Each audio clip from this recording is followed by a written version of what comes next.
All right, ladies and gentlemen, Santa Claus is ready to come down your chimney in just a moment as we bring on our special guest, Mr. Lars Hedenborg, for a huge announcement coming up right now on Cliff's Notes.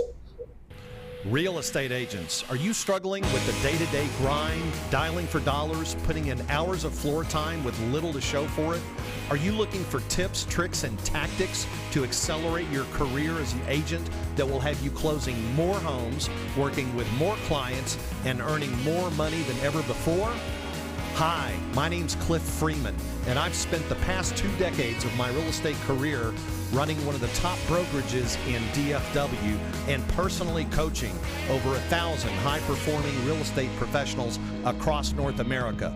I created this podcast to share the strategies and tactics you need to explode your real estate business. I guarantee it. Well, we forgot the hats today, but man, we got a Christmas show lined up for today where we're going to deliver the goods. And our spiritual leader and guru, Travis Giles, has already started his Christmas vacation. We'd like to thank Holden for sitting in for us today and flying this plane while we're on for about the next 30 minutes. But C3, how are you doing, my friend? Fantastic. My friend, my son, my partner in business and crime. And we have got one heck of a show teed up here. Should we go ahead and get started? Yeah, I really think we should, yeah. I think that, man, we're going to this is going to be it. If you guys are out there, get you a clean sheet of 11 by 14 paper and a pencil. Let's go ahead and bring Lars Hedenborg in. He's all the way in Charlotte, North Carolina. Lars, my dear brother, how are you, sir? Man, I'm doing awesome. It's a big day. You know, I've kind of been under the radar for a few months now around what I've been working on, and with your help and others' help in this new opportunity. It's just an exciting day. So I'm super to be on. It is, and there's still some people that don't know what's so exciting about it. So let's tell everybody. Go ahead. What's going on today? What's the big announcement? Yeah, so for me, you know, I have been coaching agents for 7 years now. You know, business coaching. I've served 4,000 families in the real estate side of things, and I've been holding off on really sort of waiting to see, but secretly mocking and shaming those who have jumped into EXP. And the truth is, I never really looked at it, and I never studied it. And I just had an instant sort of visceral reaction to what it was. And it got to a point where it is undeniably changing our industry, whether you like it or not, whether you see it or not. And I was just blind to it for a whole bunch of years. You know, you had the opportunity to share with me when my gate was closed on it. You know, AJ shared with me when my gate was closed on it, and it's doing its thing. And you know, I was keeping it away from people that were looking to me for a path to time, money, freedom, and freedom from stress. And so this fits in with what I've been working on my whole career since I got into real estate in 2007. So that's in a nutshell what I've been working on. And it's been, you know, I have this guy on my desk, you know, for a reason. It is because I naturally chase this guy. Like, my success in business has come from, you know, not being lulled by the squirrel. Everyone in real estate, you know, they're attracted to things that are bright and shiny, and they're always chasing squirrels. And so my first reaction to EXP was that it's just a squirrel. It's another squirrel. Like, how do you guys know it's going to do something? It hasn't done it yet. And so, I mean, more power to all of you that saw it early and were willing to blaze a trail ahead of, you know, guys like me who are still early adopters in this opportunity. But I wasn't willing to help operationalize and open up different states and different provinces of Canada and, you know, all of that, and bear the brunt of the criticism around EXP. And, you know, everything that comes in and disrupts carries a level of cynicism, and, you know, the people that are the true trailblazers, you know, kind of take on the heaviness of the not ridicule, but you understand what I'm saying. It's an easy decision at this point. Like, there's no, like, I don't know. It's proven that it's going to do what it's going to do, and it's just a question of if you see it and if you've actually slowed down and put your ego to the side and studied it at this point. Yeah, we also have a squirrel. I didn't happen to bring one of the EXP squirrels with us, but we do. We call it the flying squirrel. It's the flat one that's been laying in the middle of the street for a few days that the sun bakes it here in Texas. But you know how squirrels sometimes, Lars, will run out into the middle of the street and they'll just sit there and look both ways and not know what to do.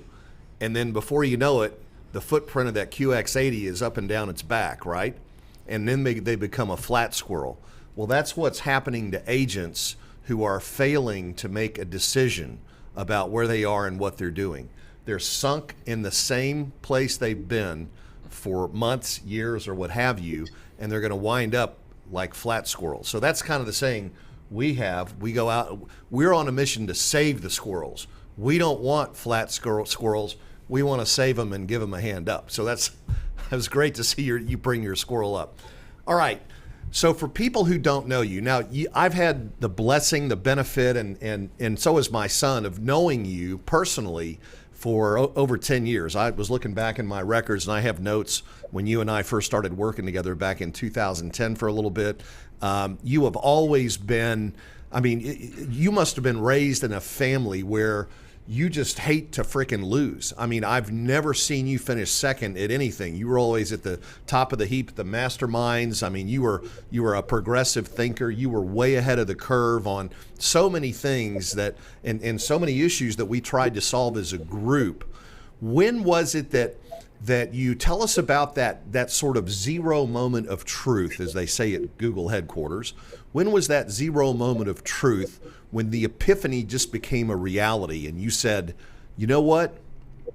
I think this is the real thing. How long ago did that happen? Yeah, so I know exactly the dates and the specific posts that finally triggered me to slow down and studied it and study the model. So I've heard of it. I've had people come and present it to me, and I was just totally closed off to it. And I think that, you want to prove yourself right. I think it's sort of a natural thing that we want to do. And so I was going to stick with that decision, regardless of what it was meaning for not just me, but for people that are looking at me through Real Estate B School, the people that I'm leading. And so on August 19th of 2020, I saw a post by AJ, who's a couple leaders above me in this opportunity.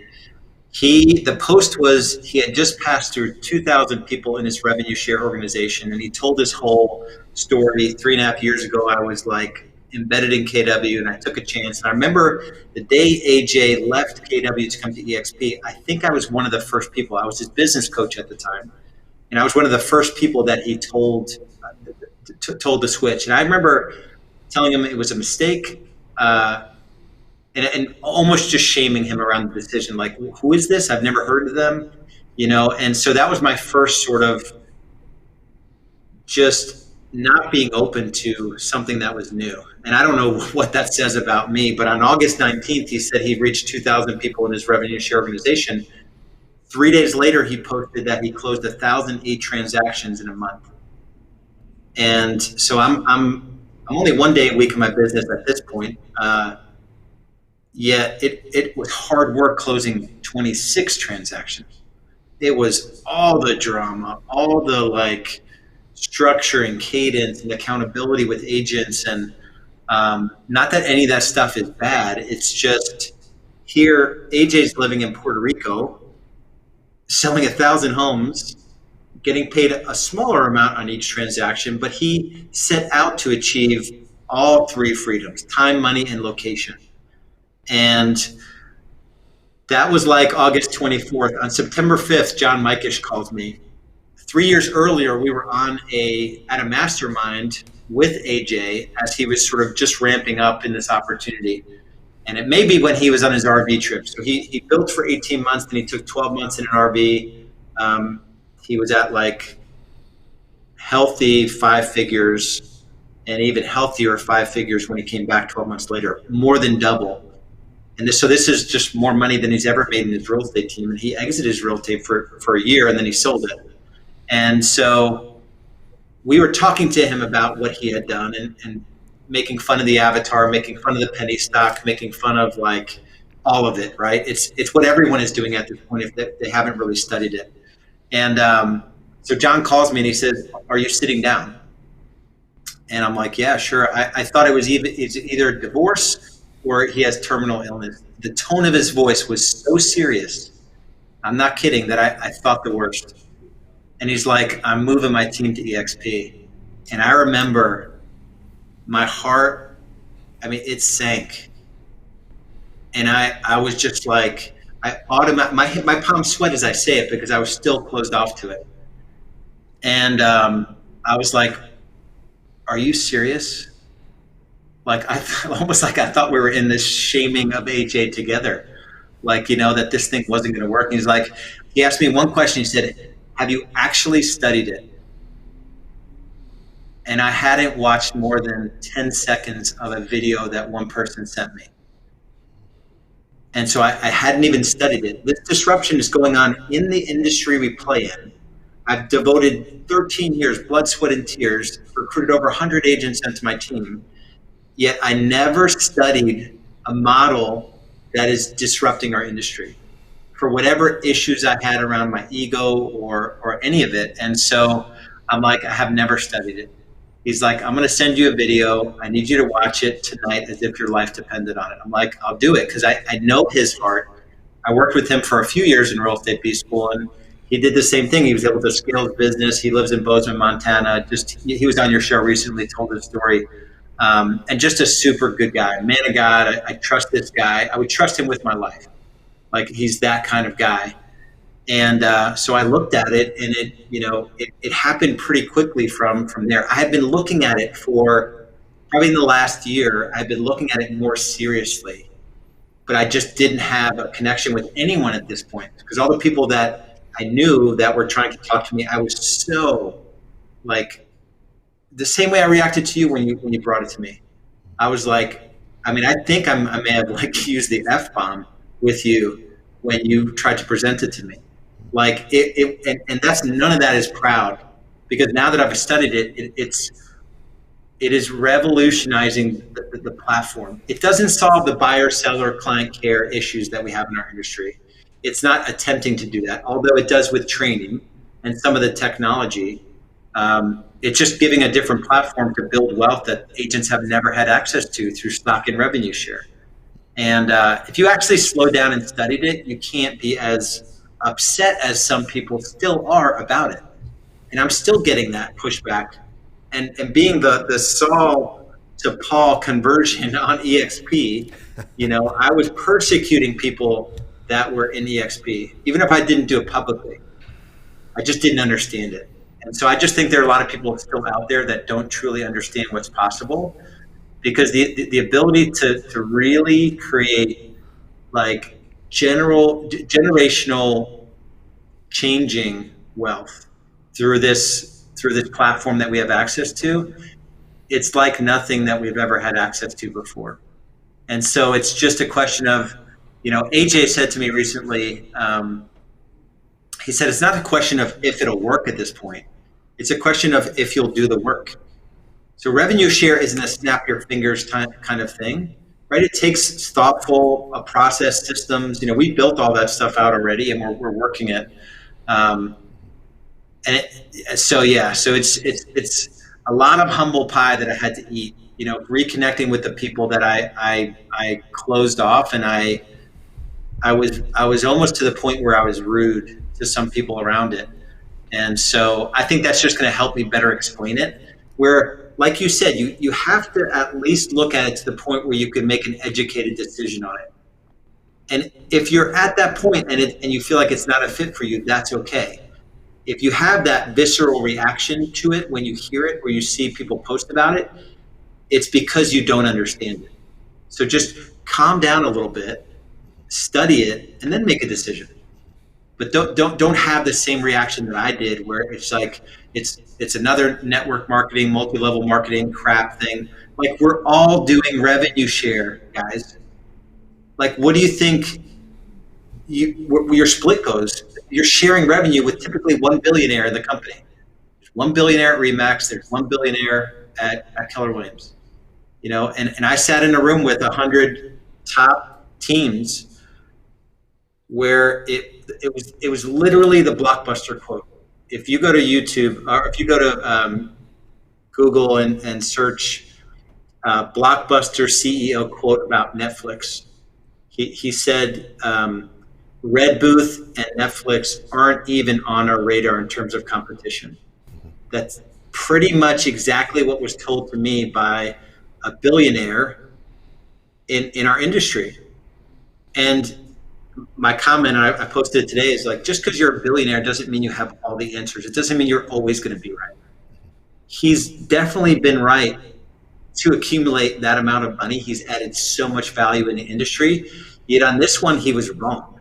And when you're so entrenched in one thing, I think you said this, Cliff, recently, it's like going to a Ford dealership and like saying, so tell me about Tesla, like as a company, as a mission, as the technology, like, is it better or worse than what you guys are selling? They're going to say, well, Ford is the way to go. It's like, this is built in America. It's like, this is a muscle car. This is, you don't want the batteries on Teslas only carry, like, that's exactly what's happening. Because now I'm in the trenches working with people through like transitioning and that's all we're getting. I've talked to the highest people, owners of brokerages that are telling their agents not to go, market center owners that are telling their agents not to go, that it's not going to work, it's not sustainable. What else are they going to say at this point? If you can only sell Ford, why would you possibly be able to talk about the features of a Tesla vehicle in any way except to talk it down? And so it's like super exciting, and I got to a point on it where I wasn't willing to sit out disruption. I love disruption. I think it's cool that in 2 clicks, I can get a stranger to pick me up. I think it's cool that I can go to Airbnb, a company that owns no real estate, and I can book, easier than working with a hotel site almost at this point. Like booking a hotel at Marriott, it's almost easier to get more selection at Airbnb. And that company's worth like twice as much as Hilton at this point in 10 years versus 100 years. And that's the only thing that's happening here. It's nothing different. It's a little bit of a spin because it's a different industry, but it's the same thing happening in our industry, and it's under our feet. And so anyway, I realize that I will get criticism for this, because if you've ever had a conversation with me 3 years ago about EXP, I was completely closed off. And so I just didn't see it. And so I know I'm opening myself up for that. At the same time, I couldn't not introduce this to people that came to me. Well, you guys can't see it, but on the top of this thing, it says time, money, freedom. And not everybody's going to be able to use the one avenue they have working with buyers and sellers to achieve time and money freedom. And so now we're helping people partner with me directly to scale your real estate business, but to also have these other avenues to build wealth and to build a leveraged income stream, which is unlike anything I've seen, and it blows away like accumulating rental property. Oh gosh. Tenants, toilets, and taxes, right? Yeah. Yeah. And I know I'm talking a lot, but. Well, I mean, if you just tried to do the math on how many rental properties you'd have to own to be able to create the sort of passive income cash flows that many people in our company have been able to build, it's almost unfathomable. I mean, it's totally off the chart what it would take. Lars, I want to ask you, since I've known you, and I've got the highest respect I can have for a human being for you, just because I know where your heart is, I know where your faith is, I know what you put first, and I also know that you have been on a mission to help other people be the best they can be since I've known you. How has your mission changed now that you have a platform and a new tool and a new business model to be able to help people? Yeah, so a big part of why I think our industry is broken, and this is pre-EXP. This is in 2013 I formed Real Estate B School because coaching in our industry is so one-dimensional. Like if as a coach, if I can take you from 20 units to 50 units, that's all that matters. It doesn't matter that you're not available for your kids. It doesn't matter that your marriage is strained. It doesn't matter if you gain 30 pounds. It doesn't matter if you're not spending time with the Lord. It doesn't matter if you're not even happy, right? It's going from 20 units to 50 units. And so I just saw that model as broken, where nobody's really having honest conversations about, like, how is your marriage? How is time with God? How are you really spending time with your kids? Are you taking care of your physical body, like your sleep, your hydration? And a big part of it, the reality of most of real estate agents get into the business because they're attracted by the ability to make money that's not linked to sort of what they did before. We have a teacher can go from 40 to 140,000 in real estate. Yet, I promise you that busy agent's spending more time than she did as the teacher. So you sacrifice things that matter more than selling homes. And so it hasn't really changed, except it's added another dimension. Now we have the ability to work with, our core business is Real Estate B School. And it's helping you sell more homes in less time with less stress. It's systems. It's getting you out of the 80% of the work that's administrative. It just is. It is. If I've studied what a top agent does all day long, 80% of it's administrative that you could build a system or use a technology or get some sort of leverage around. So it's doing that, but then also helping them, earn stock for doing what they're already doing. We've brought people into this, into EXP that are so excited about getting their stock back. You can earn your whole cap back in stock. And to lock it in, there's a vesting period, right? That's another criticism. Like, but the stock has a vesting period. I'm like, they didn't make up the strategy. Like, this is a common strategy to retain people over time to build a business. Like, it's used in every public company that scales. Yet it's another sort of criticism, right? It's like every little thing. And so that's one avenue. And then revenue share, I believe in my heart that everyone can do it to the point where you find 5 that we help find 5. That's $8,000 a month. Having $8,000 a month is like having, what's the math on it? It's like $2 million in the bank at 5%. Yeah, 100. Yeah, $2 million in the bank at 5%. All you need to do is find 5 agents that are willing to look at this new model of real estate, and people cannot wrap their head around that. It's super simple math. It's 5 times 2,800 and 25 times 3,200. And if you don't think you can do that with a proven system, once you actually study it, then you still have an awesome real estate company and you can still earn stock, right? It doesn't mean you have to do revenue share. People are going crazy because everyone's so excited about EXP. And they're excited about EXP because there's something to be excited about. The training that's available, the top agents in the company are giving away their best stuff. And for a guy that has a coaching company, like, it doesn't really concern me because I'm part of the movement now, but they're giving away their best stuff included in your tech training fee of $85 a month. And you're getting the best training that I've ever seen. And so other companies are trying to, KW leverages their presence with their agents in KW Maps. And so it's just another way that they're trying to siphon money out of the agent, the person that's doing all the work, and this company, income stream. I heard you say it, Cliff, the other day. Glenn Sanford said that he wants to make the value proposition so attractive at EXP that it would be irresponsible for an agent not to hang their license here. And if you actually take time to study it, and you let go of, like, I've been at Remax for 20 years, or KW is like the end all be all, and you just stack them up for what they are, you would find it hard to not see it. So how does I've never, and here's the thing too, I've never been supportive of a brokerage. So Real Estate B School is still going to exist. You don't need to do EXP. We're brokerage agnostic. if you're willing to study the model and it fits for what you want for your future, then we're going to help you do that as well. Generally, though, up until this point, I've been like brokerage agnostic. It doesn't matter where you are. Just make sure the value proposition is there with your broker. And typically it's not.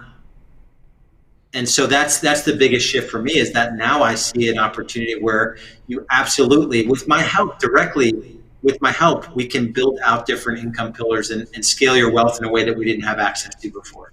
Yeah. Lars, you've seen hundreds of real estate brokerages, teams, and individual P&Ls, and you know what the old model suggests about how much money you can make. For the average realtor that is paying the standard fees out there in the market and so forth,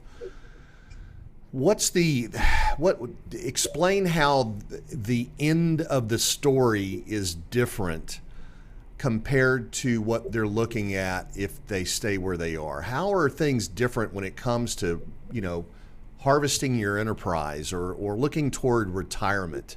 What's different now as opposed to what options we had in the past? Yeah, so real estate, one of the biggest challenges with real estate is that there is no exit strategy. So real estate B school, what we teach are that there are 6 stages of growth, and at the 6th stage, you have the opportunity to really take a step back from your business and sort of be in that owner position. You still have the stress of a big monthly overhead. You still have the stress of agents not doing, or all of that stuff. But there's no true exit strategy. And these small businesses are not really sellable. They're not going to get a valuation that allows for the equivalent of, what, at $20,000 a month of rev share. That's $4.8 million in the bank. 99% of real estate agents aren't going to be able to accumulate $4.8 million in the bank to be able to have $20,000 a month of income. And in the rev share model, there's a very clear plan to get there. It's the 10 by 10, right? If you can attract 10 frontline caps, and we'll teach them how to do the same through leverage and systems, and all the stuff is proven at this point, that will give you an opportunity that will be, for 90+% of agents, they will never have the opportunity to earn, 10,000, let alone 15 or 20,000 through revenue share, which is highly leveraged. It's the most, I don't think we're allowed to say the other word, but it's residual, it's super leveraged, it's as hands off as anything I've ever seen. Even rental properties, they say rental properties is mailbox money. It is not mailbox money. Mm-hmm. I've gone down that path. I had 9 rental properties. I'm like, this is stupid. Like, I had just crazy stories with tenants and leaving and messing up the house and having to come in and spend $15,000 to fix the house up for the next tenant. That's not mailbox money, And I've got 3 guys in a men's group that are going after properties around the country, and their metric is that a good rental property is $200 to $300 a month of cash flow. And granted, it marinates over time, and the debt pays down and rents go up, and it does good stuff in the future. But think about that. You acquire 10 properties, and your best case, you're at $3,000 a month net, and you've taken on $1.5 to $2 million of debt to do it. Mm-hmm. Wow. And that's the only strategy that's taught right now to real estate agents, is that your way out of the grind, your exit strategy is to accumulate real estate.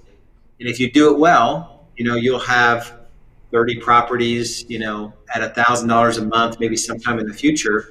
But 30 properties at 200 is $6 million of debt.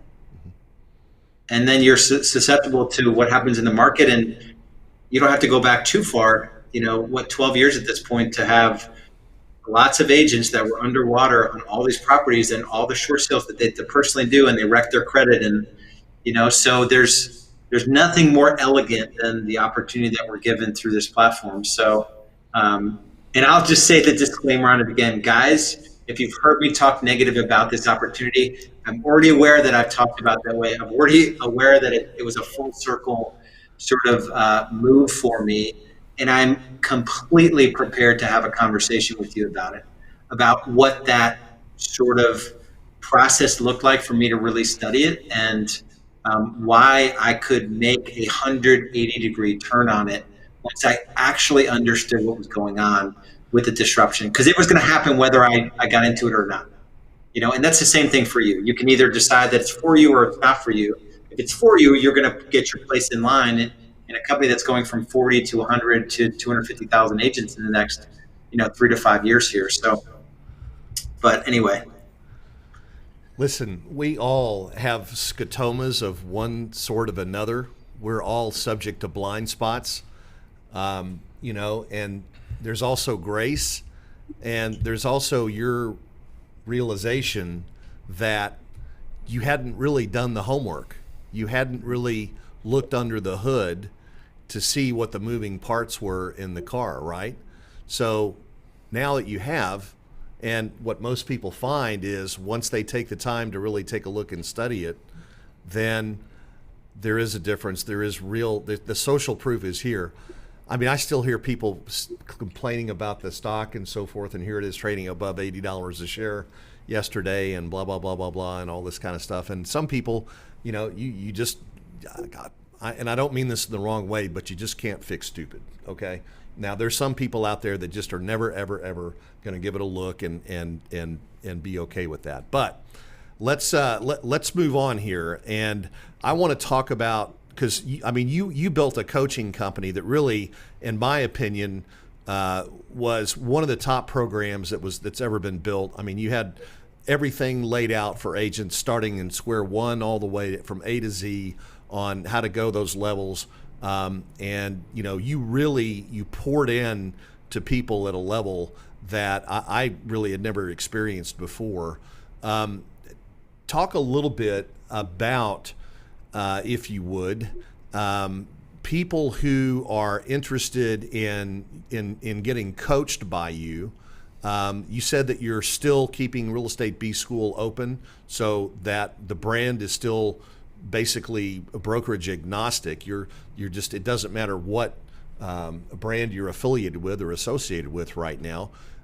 Tell us just a little bit about the program itself and how somebody can benefit, and how long does it, let's say that somebody would spend a year in your program. What sort of expectations should they have, Lars, about getting from where they are to where they'll be after a year of working with you? It's a good question.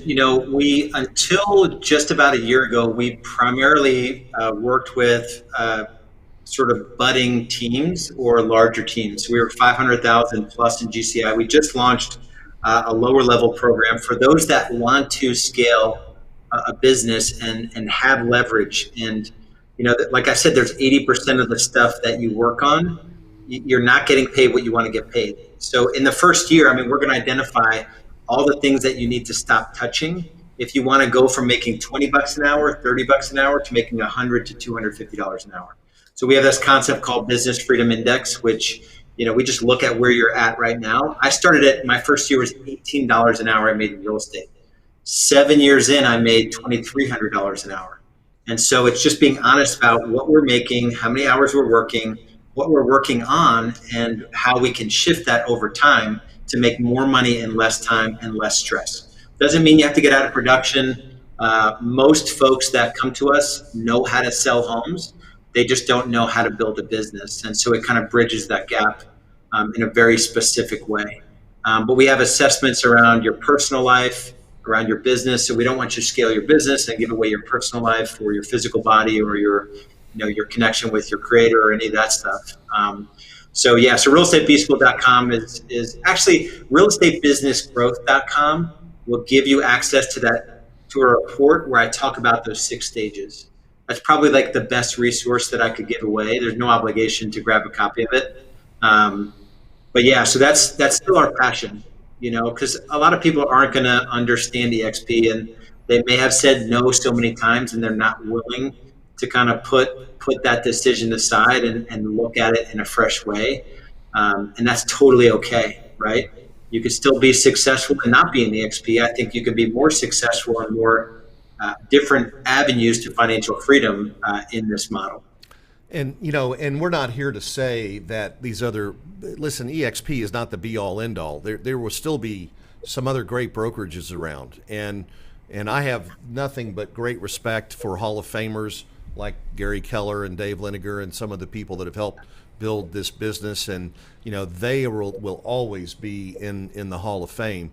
I think that the thing to remember is that if you just bloom where you're planted, you're going to do better than most people. And that's where your heart is in terms of helping people just develop better work habits, better business habits, understand business better, learn business, treat your real estate business like a business instead of like a job, and really understand what it means to build a business. So again, back to B School. I mean, you've coached a lot of highly successful agents, and you also have you still have your boardroom, I believe, right? You still coach people at that Yep. level. What's the highest level that you go to now? Tell us what that's like.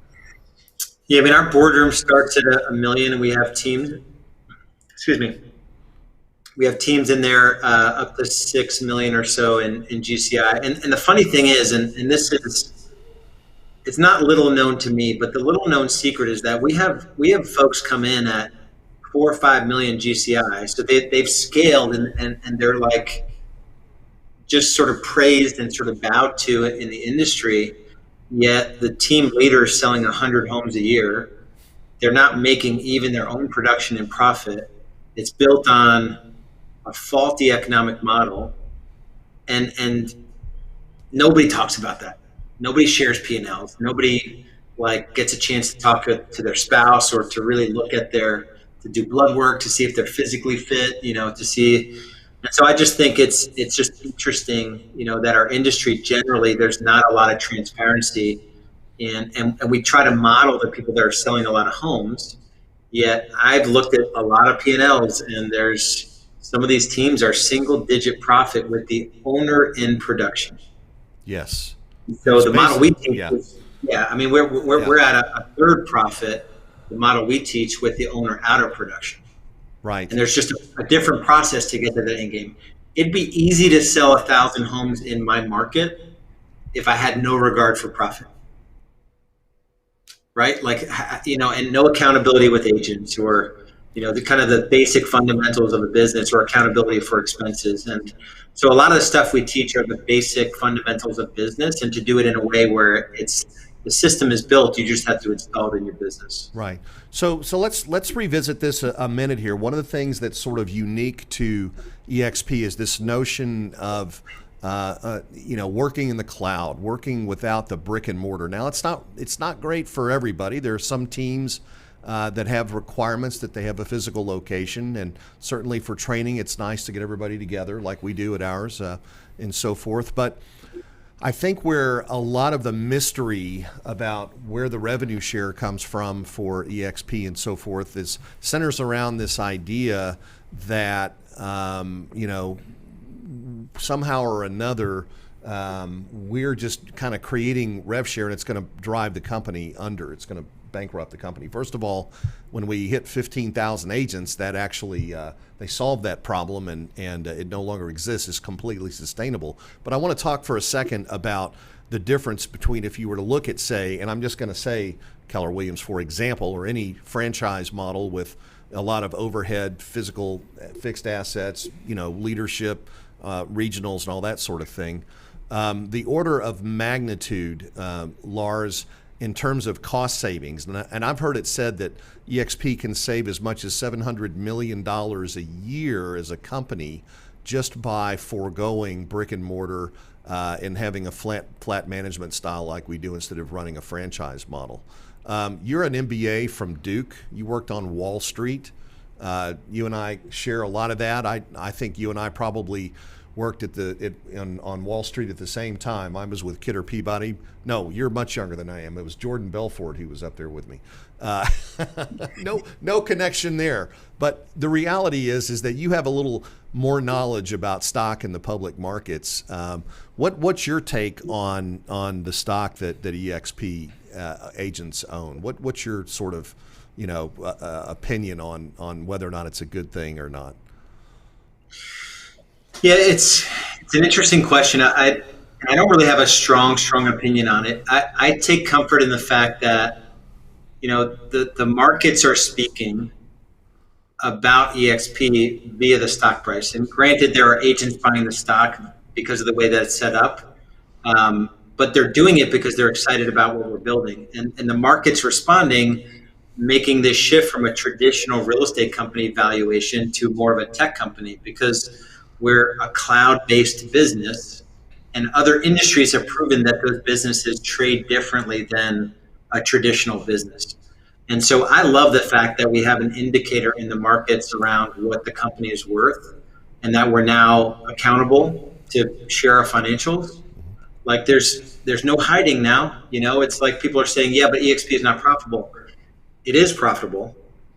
And you could just literally type in EXPI profit and loss statement, and it can show you different tabs. You can click through quarter, and Amazon was not profitable forever, right? So their goal was to take over the world in so many ways, and they were just able to do it through strategies that a lot of companies use versus, people that are involved intimately in building the company are getting opportunity to acquire stock in the company.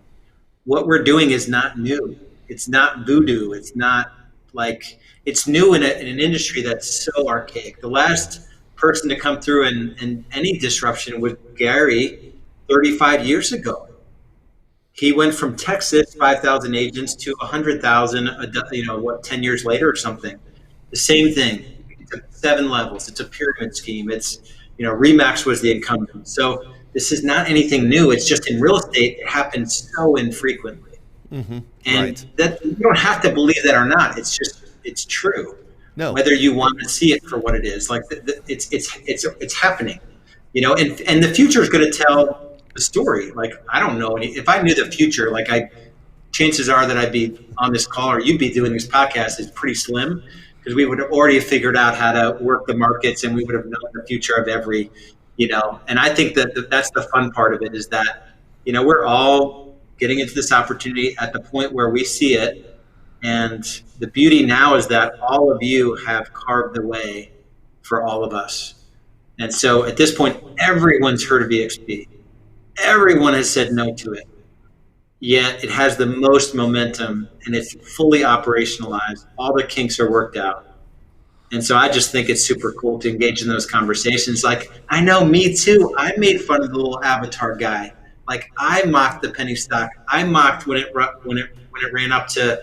I saw a Facebook post in brokerage Facebook groups, mocking when it hit 60 that time, and then it bounced back down to 45, and they're like, "Oh, that's not sustainable. Yep, it's not going to work." And it's okay, but it's 80 now, and they're going to do the same thing when it bounces to 65, right? Because it's a small, sort of nimble, not totally liquid company, so it's just doing its thing in the market. So I just think it's super exciting. I'm more excited about the revenue share part of it, and just helping agents understand the power of that and how that could truly be an exit strategy. I think it's really, really cool.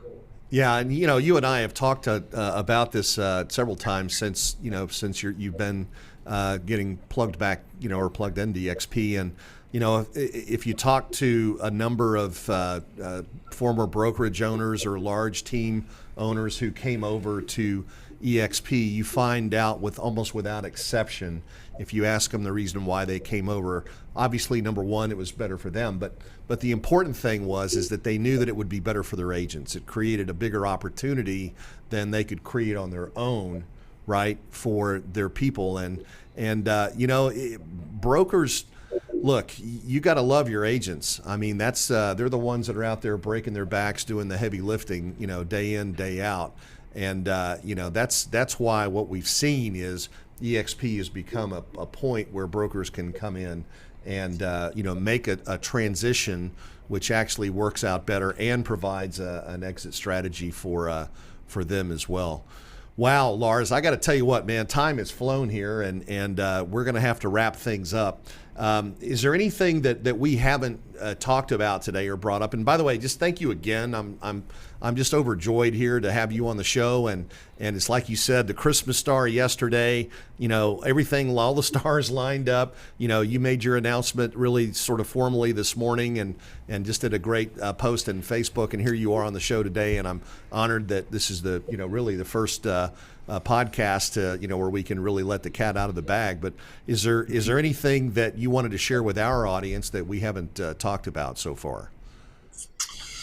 No, just to reiterate that you have to get to the point where you've actually studied it, and if you're not on a path to hitting your financial goals, I like to ask this question, based on the 3-year plan you created 3 years ago, did you hit your financial goals today?